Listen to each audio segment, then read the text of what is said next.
On Christmas Eve, my dad announced, "You're a burden and you can't live with us anymore." The next day, as I started packing my things and mentioned I'd stop paying the bills, everything became clear. Dinner was almost over when my dad dropped his fork, looked me straight in the eye, and repeated, "You're a burden and you can't stay here anymore." At first, I thought I'd misheard him. My mom let out a nervous laugh, like she wasn't sure if he was serious, but then he just kept staring at me, waiting. The room went silent. My little sister, Lily, froze with her fork halfway to her mouth. Her wide eyes locked with mine like she couldn't believe what she just heard. I swallowed the piece of ham I was chewing and put down my fork. "What?" "You heard me," he said. "You've been here long enough. You need to go." I just stood there, trying to process it. I was 23, had a stable job, and could have moved out long ago. But I stayed because they needed me. I paid for electricity, internet, and groceries almost every week, things they couldn't afford because my dad had been unemployed for years and my mom only worked part-time. I wasn't a burden. I was the reason the lights were still on. And now, out of nowhere, they were kicking me out like I was some useless freeloader. Finally, my mom spoke up. "Maybe we should talk about this later." But my dad cut her off. "No, Ed, this is my house. I make the rules, and I say he shouldn't be here anymore." Lily dropped her fork. She was only 16 and clearly terrified.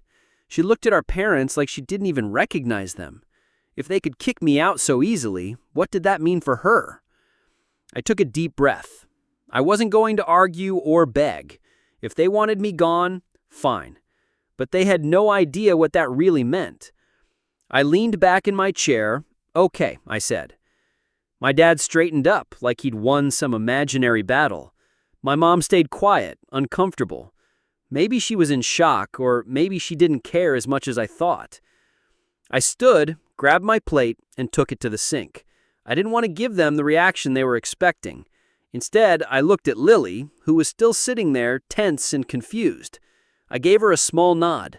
She was the only one at that table who still mattered to me. My dad took a sip of his drink like nothing had happened. My mom poked at her mashed potatoes. Lily looked like she wanted to say something, but didn't. I didn't stay to finish dinner. I just left. Didn't say another word that night. I went straight to my room, shut the door, and started packing. I wasn't wasting time trying to understand why. If they wanted me out, I'd go. But that also meant everything I paid for went with me. I packed in silence, but I could hear them talking downstairs. My mom's voice was soft and unsure. My dad's was firm, like he was trying to convince her. I caught a few phrases. "He's old enough. We'll manage. He should have moved out ages ago." An hour later, Lily knocked on my door. I opened it, and she slipped inside, shutting the door behind her. She looked furious, her eyes red like she'd been crying. "What the hell was that?" she whispered. "I don't know," I said, stuffing my laptop in my backpack, "but I'm leaving tomorrow." She shook her head. "This is insane. You pay for everything. They can't even buy food without you." "Not my problem anymore," I said. She bit her lip, clearly trying not to cry. "Where will you go?" "I'll figure it out. I had some savings, but I hadn't planned to leave this suddenly. I'd need to find a place quickly, maybe crash at a friend's house. But I wasn't worried. I'd be fine. They wouldn't." Lily hesitated. "Can I—" She stopped. I knew what she wanted to ask. She wanted to come with me, but she was still in high school, and as much as I hated leaving her behind, I couldn't take her with me. "You know they'd never allow that," I said. She looked down. "I know." I finished packing, and she just stood there, like she didn't want to leave my room. Finally, she sighed. "They're going to regret this." I smiled. "I know." The next morning, I left before they woke up, took my bags downstairs, loaded the car, and looked at the house one last time. No sadness, no regret, just relief. As I pulled out of the driveway, I opened my banking app and removed my name from every bill. Electric, internet, water, even Netflix. I paid for everything. Without me, it'd all be shut off in a month. I smiled, shifted into gear, and drove off without looking back. In the days that followed, I stayed at my friend Jake's apartment while looking for a place of my own. His couch sucked, his dog Max stared at me all night, and his roommate kept asking if I was planning to stay forever. But I didn't care. I was free. No more paying for a house I didn't want to live in. No more pretending to respect a man who had no problem kicking me out on Christmas. No more being treated like a walking ATM. 3 days later, my phone started blowing up. At first, I ignored it. 7 missed calls from my mom. 2 from my dad, which was surprising since he never called. A few messages from Lily. I ignored them all. Until she sent this. "They're freaking out. Power's been cut." I grinned. Did they really think bills paid themselves? Then another message. "Dad's furious. He says you did something to the house." Oh, this was getting good. I kept ignoring all their attempts to reach me. My mom kept calling, texting, even reached out on social media. My dad, of course, stopped after those 2 calls, probably waiting for me to come crawling back. That wasn't happening. I stayed at Jake's while searching for a permanent place. He was chill, but his roommates sucked, always asking when I'd leave, joking that I was homeless, complaining when I used the kitchen. Didn't bother me. I knew this was temporary. Meanwhile, my family was falling apart. Lily kept sending updates. First, the power went out, then the internet. Water took a bit longer, but once the faucets ran dry, my mom lost it. "She's desperate," Lily texted, says she doesn't know how we'll shower now. I couldn't help but smile. They kicked me out thinking I was a burden. Now they were living in the dark, thirsty, and bored. The cherry on top? Another text from Lily. "He's freaking out, breaking stuff in the living room." I pictured my dad throwing a tantrum like a spoiled brat because his magic bills weren't magically paid. It felt amazing. "He says he'll fix it. Mom's crying in the bedroom." Of course he said that. My dad was a failure who always pretended to be in control, but this time he wasn't. I ignored them all and kept living my life. 2 weeks later, I found a place. Nothing fancy, but it was mine. I used some savings and rented a small furnished apartment. It had a decent couch, a comfy bed, and best of all, it was far from that house. On moving day, Lily messaged me. "I need to get out of here." My chest tightened. I knew she was struggling, but I couldn't just take her. She was still a minor. "I know you can't," I replied. She took a while to answer. "I know, but I can't take it anymore." Neither could I. Living with no power, no water, no internet, with my dad yelling and my mom whining, pure hell. But their problems weren't mine. I was free. Then a few months later, the inevitable happened. It was late. I had just showered and was getting into bed when my phone rang. My mom. I rolled my eyes and declined. Minutes later, Lily texted, "Pick up." I sighed and answered. Before I could speak, my mom's panicked voice came through. "Please come back home." I let out a short laugh. "No. We need you. I know your dad was harsh, but he didn't mean it." "He meant exactly what he said," I replied coldly. "You kicked me out. Deal with it." She started sobbing. "We can't manage. The house is falling apart." "Sounds like your problem." She cried harder. "Please, I know we messed up, but please." I could have felt sorry, but I didn't.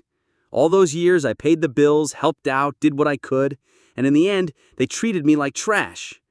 Now they wanted me back? I wasn't an idiot. "No," I said again. I hung up before she could say more, got into bed, and slept peacefully for the first time in years, no one treating me like an ATM. The calls didn't stop. My mom begging, Lily asking for help, and my dad? He never called again. Then Lily sent one last message. "He's talking about selling the house." That caught me off guard. As useless as my dad was, I never thought he'd go that far. "Selling?" I replied. "Yeah, he said he's done. Mom lost it, but he's serious." And I laughed.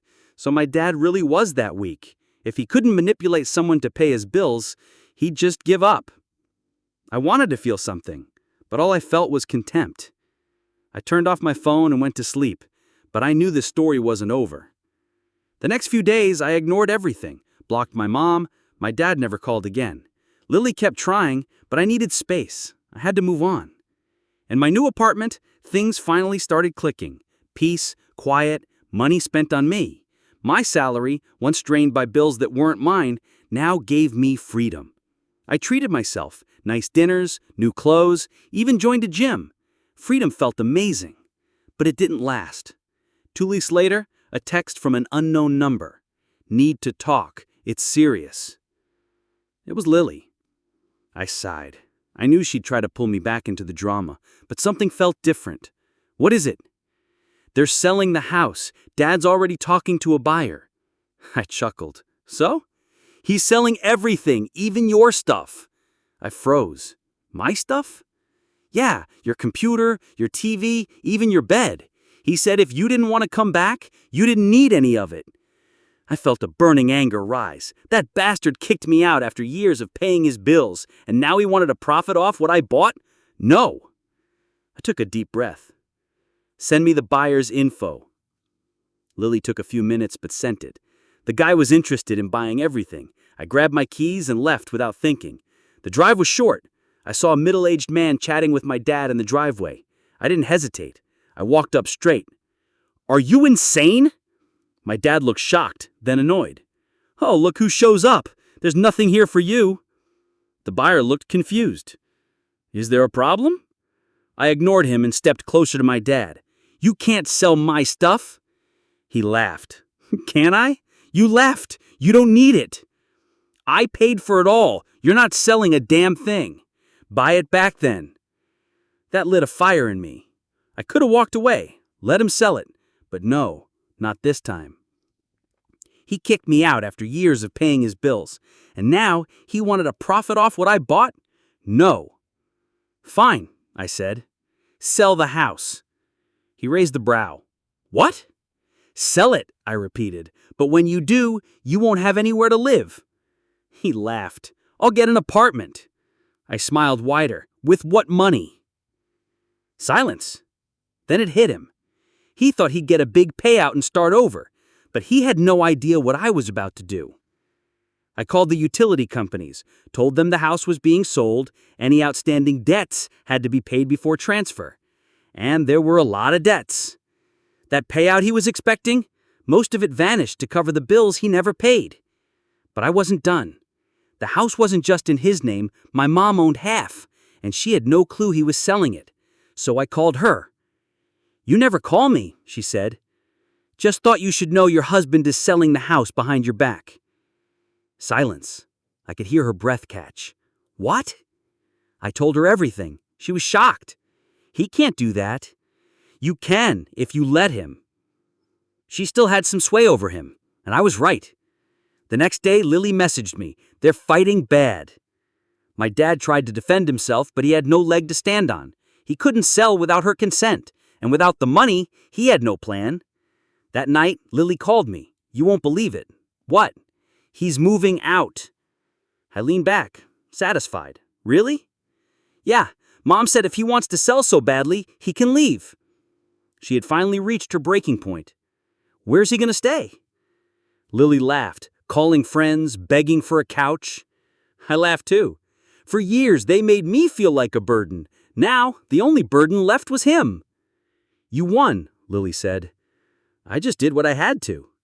Want your stuff back? I thought about it. Nah, leave it. I had a new life. I didn't need anything from that house. Not the stuff, not the memories, nothing. Just the reminder that I'd never let anyone take advantage of me again. Months passed. I never looked back. My apartment became my haven, my freedom. No more paying someone else's bills, no more dealing with my dad's insults, no more carrying a house that was never truly mine. Lily kept me updated. After Mom kicked him out, Dad bounced from couch to couch. Friends eventually stopped helping. No one wanted to support a lazy middle-aged man who never did anything for anyone. He tried to crawl back to my mom. After a month of couch hopping and failing to rent a decent place, he showed up, begging to start over. My mom, who used to fall for his act, didn't even hesitate. She locked the door in his face. He shouted, pleaded, tried to convince her she couldn't survive without him. But she already had. She started working more, learned to budget, took control of her life. For the first time in years, she realized she didn't need him. And me? I thrived. I invested the money I used to spend on their bills, took courses, focused on my career, got a promotion. The same job my dad mocked became the key to my independence. I traveled, ate well, bought myself a decent car. Nothing fancy, but it was mine. Most importantly, I had peace. Lily was the only one who stood by me. We stayed close. I helped her plan her own escape so she wouldn't fall into the same trap I did. As for Dad, last I heard he was living with a distant relative, someone who didn't know the full story and gave him a chance. But I know how that ends. He was always a burden, and people always realize it eventually. The house stayed with my mom. She paid off the debts and stabilized everything.